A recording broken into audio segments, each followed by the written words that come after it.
So today we're starting kind of a new topic. I mean, not really. I mean, it's totally new to you guys. I don't think you've probably ever heard about this stuff. But it allows us to solve equations exactly like the ones we've been solving, only some equations that previously wouldn't have worked. Okay? So before we go any further, I want phones away, like completely away. It's like in your pockets away. I don't want to see them out. Okay? Just if you got one out, please put that away. Okay, away. Okay, so the thing we were just looking at, does anybody know what that was? Yeah, it's a fractal. In particular, it's a Julius set, and I'll talk more about those later. I think I'm going to take a day and just show you guys how they work. Okay, like on a Friday sometime. You know, after we've done this stuff a little bit, we're doing today. Because the reason I show that to you is they're strongly related. In fact, it's essential that you understand the things we're going to talk about today to really have an idea how a Julius set like that. And that one's called the Mandelbrot set. It's a very particular one. And they fall under a category of objects called fractals.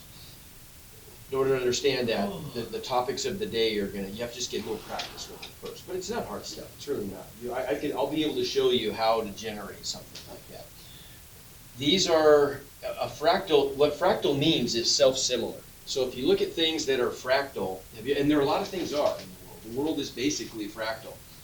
If you look at, for example, if you look at a mountain range from a distance, you know, like a jagged mountain range, it's got a certain look to it. You know, it's got craggy peaks. If you drive closer, say you're in your car and you drive closer, as you get closer and you start to see one individual part of that mountain range, it looks pretty much the same, doesn't it? It's just it has the same basic look. And as I get even closer, maybe I look at one ridge on that peak you're looking at. That has the same basic look. And if I hiked up into the mountains and I got really close to that ridge, you'd see that even just a little piece of that ridge, if you look at the parts of the ridge, they're also kind of jagged and craggy.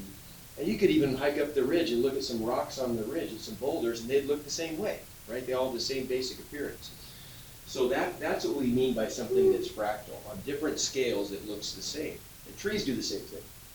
If you look at a tree from a distance, you know, you see the trunk and a bunch of branches, you know, big branches, limbs branching off of that. If you look at one of those big limbs, you look more closely, well, there's some other smaller branches branching off of that, and you can keep getting closer and closer, and trees basically look the same on all those different scales.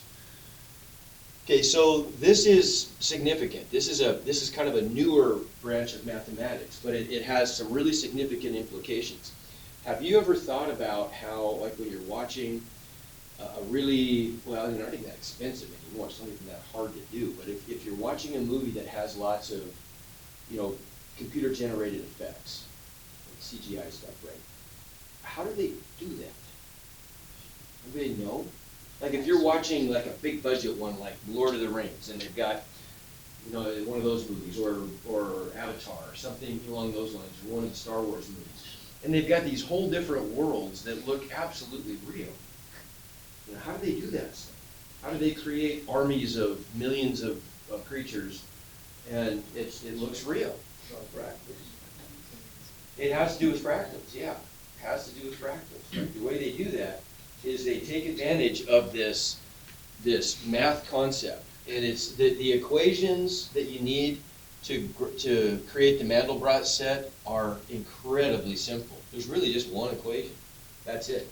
And by tailoring different parts of that equation, by tweaking some of the parameters in the same way that we've done that before, right? When we tweak the parameters for a line, the parameters are m and b, the slope and the y-intercept. We can tweak those parameters and create different lines, right? We can tweak the parameters for a parabola, you know, for a quadratic function in vertex form, a, h, and k. And by tweaking those parameters, we can make that parabola look like anything we want to, any parabola we want to, right? In the same way, we can take an equation that generates fractals, and we can tweak the parameters of that to make the fractals have specific looks. Like we could make them look like trees or like mountain ranges, you know. And you can, by entering just a very, very few simple mathematical equations. And when you buy the software that does this, you don't even see the equations. The equations are just working in the software. And you can tailor the fractals to be the kinds of shapes that you want. And by pushing a button on your computer, you can build a mountain range that's covered in trees, and all the trees are basically the same.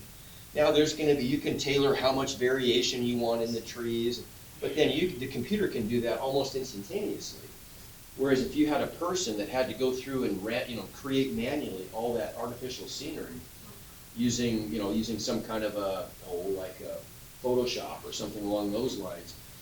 If you look at some of these modern movies, estimates have been made that it would take in excess of $1 trillion to make a movie, because you'd have to hire so many people and they'd have to spend millions of man hours creating all this scenery, artificial scenery. Well, obviously we can't do that. That's too much money. And so we can leverage this whole idea of these fractals to do it for us, right? And they do it, it looks good, it looks really realistic, because that's the way the world works. It's fractal, and it's cheap and quick and easy to do, okay? All right, so let's explore this a little bit more. Now, this seems like a stretch, but what we were just talking about is related to this equation that you know how to solve. You know how to solve this already. So how would we go about solving this equation? Okay, I'm hearing some good steps already. What do I do? Add 5. Okay, so let's just go through these steps. So first step you said was add 5. And then that's going to cancel the 5s, and that leaves me with negative 2x squared equals 18. Now what? Divide by negative 2. And that's going to leave me with x squared equals negative 9. And what's the last step? Square root. So you know this stuff, right? And how did we get that stuff? All we did was we just reversed order of operations, didn't we? Right? We use inverse operations. So if I had to label this strategy, I would call this the strategy of isolating x.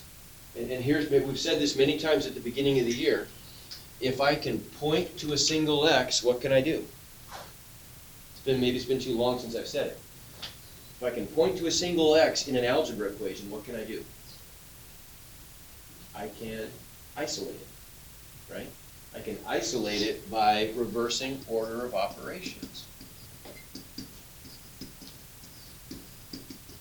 So what did we do first? We added negative 5, added 5 to both sides. What did we do second?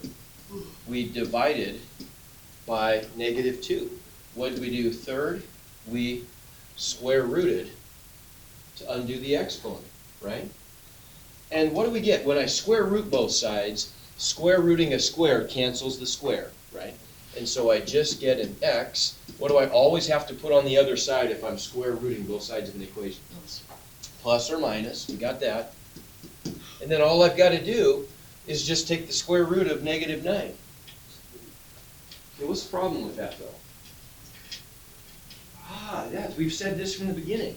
There's really only 2 rules for real numbers. I can't divide by 0, and I can't take a square root of a negative number. And so if you had gotten this problem yesterday, the only option you would have is say no solution, and that's true. There is no real solution. Okay, that's true. But there is a solution. There is a solution. There is an answer to this. Here's how it works. So everybody needs, I'm going to just pass these out. Everybody needs a packet.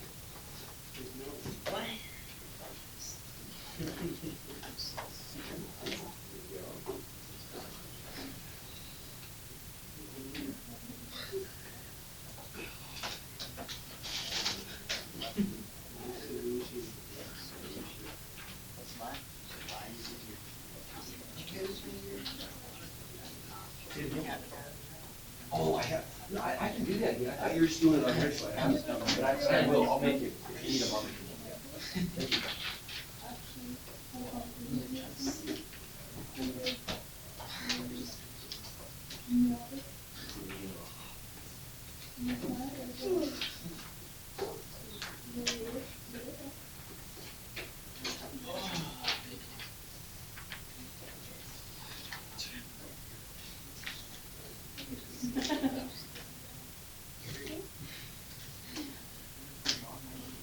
Okay, so here we can fill these out now. Let's go through the notes a little bit here.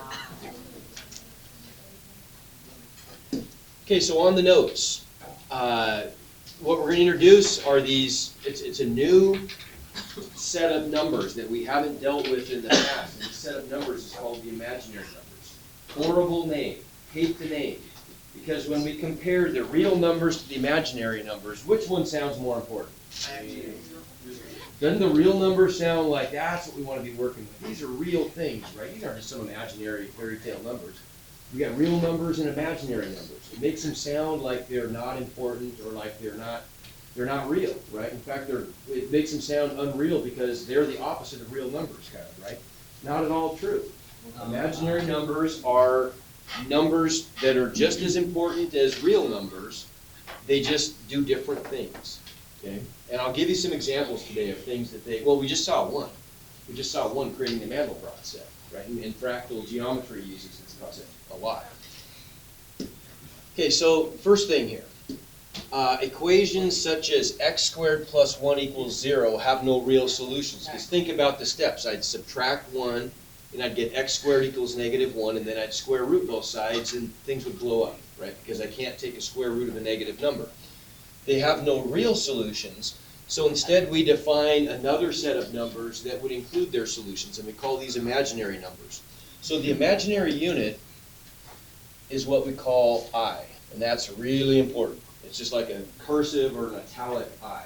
What's it stand for? And it stands for the square root of -1.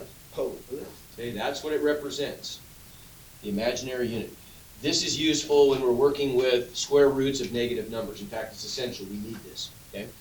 A pure imaginary number is written in the form b times I, where b is the real number, and I, and you want to make a little change on your notes here, this is wrong, is the imaginary unit. Okay? So, for example, if we wanted to rewrite the square root of -a, where a is just some number, what are the steps we'd go through? Well, the first step is we'd write that negative as a -1. So I get the square root of -1 times a, and then I would rewrite that as the square root of a times the square root of -1. I'd break it into a product of two little separate square roots. We would simplify a if we could, and we would turn the -1 into an I. Okay, so here's an example. Let's go back and finish the problem we just started. So I'm going to rewrite the square root of -9 as the square root of 9 times the square root of -1. Okay, well, we can simplify the square root of 9. What's that equal to? 3. Okay. What about the square root of -1? What's that? That's I, right? That's our imaginary unit. So there's our answer, plus or minus 3i. But we don't even have to show this work. You can just do it this way. You can take a little shortcut here. When you see the square root of a negative number, here's all you have to do. You just know that, okay, I'm going to get the square root of the positive number times I. So I automatically know that I'm going to get this I multiplied by my answer. And then all I have to do is simplify the real number in there, right? I mean the positive number. You close that up, please. Like all the way. All the way. Thank you. Okay, so let's try some examples. Okay, let's just do, well, maybe we'll just do like one or two together, and then I'm going to have you guys go to the boards and just try this real quick. So let's do, how about the square root of -8? We'll do that one together.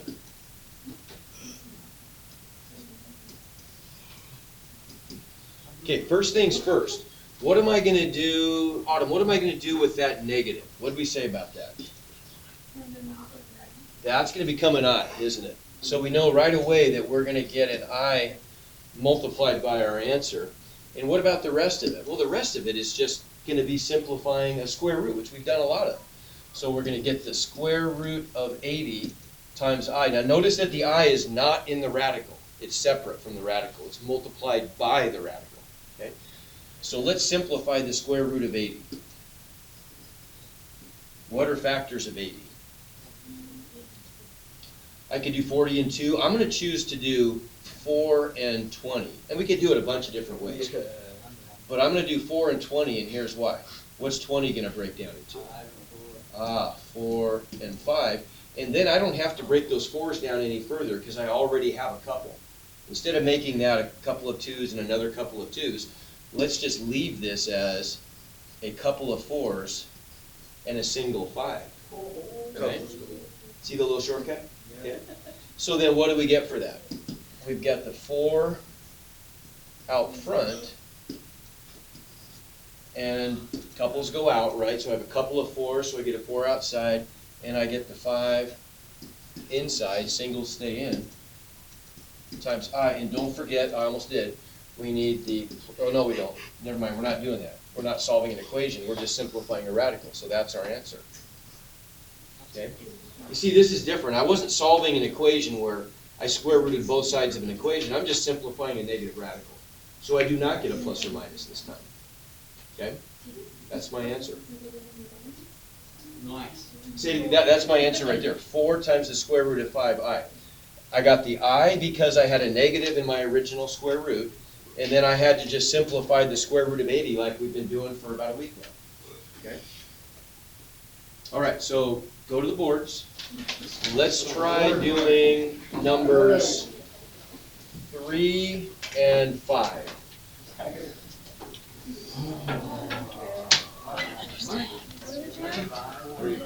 3 and 5. Oh, well, I took a little too long, but we'll finish this up tomorrow. We don't finish today.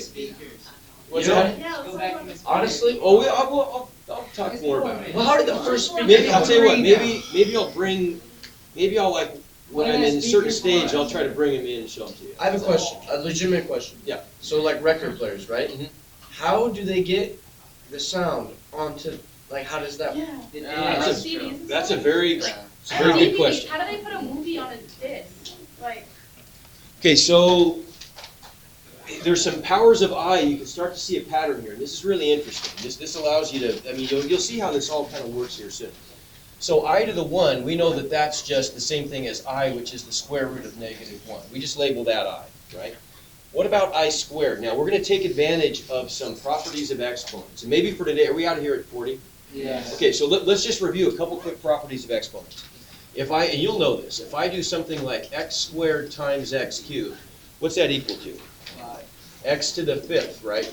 And the rule is if I multiply like bases, I add exponents, right?